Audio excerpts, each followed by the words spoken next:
41.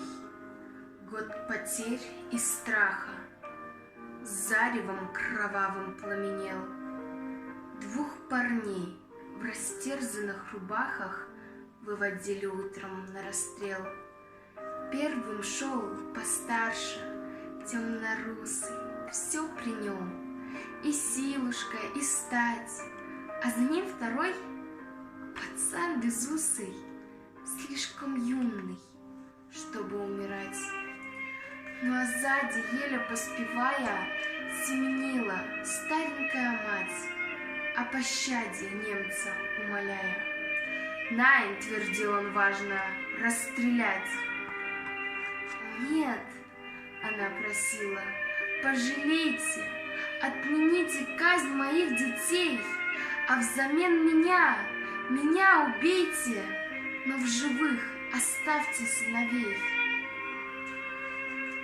И ответил офицер ей чинно: «Ладно, матка, одного спасай, а другого расстреляем сына. Кто тебе милее? Выбирай». Как в смертельной этой круговерти ей сберечь кого-нибудь суметь, если первенца спасет от смерти, то последуешь обречен на смерть? Зарыдала мать, запричитала, вглядываясь в лица сыновей, будто бы и вправду выбирала, кто дороже, кто роднее ей. Взгляд туда-сюда переводила, о, не пожелаешь врагу мук таких.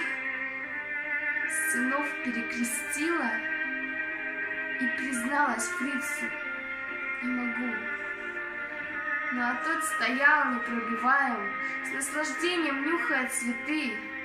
Помни, одного мы убиваем, а другого убиваешь ты. Старший, виновато улыбаясь, младшего к груди своей прижал. «Брат, спасайся, ну а я останусь. Я пожил, а ты не начинал». Отозвался младший: «Нет, братишка, ты спасайся. Что тут выбирать? У тебя жена и ребятишки, я не жил, не стоит начинать». Тут учтиво немец молвил: «Битте», отодвинул плачущую мать, отошел подальше деловито и махнул перчаткой: «Расстрелять!»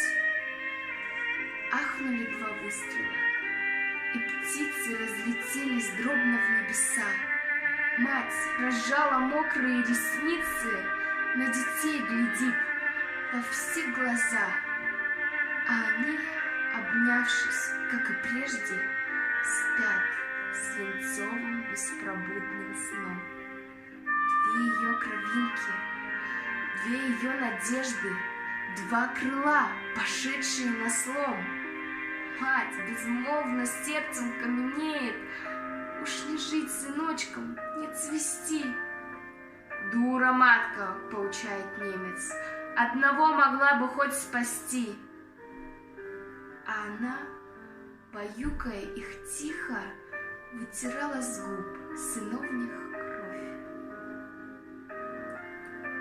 Вот такой, убийственно великой, может быть у матери любовь.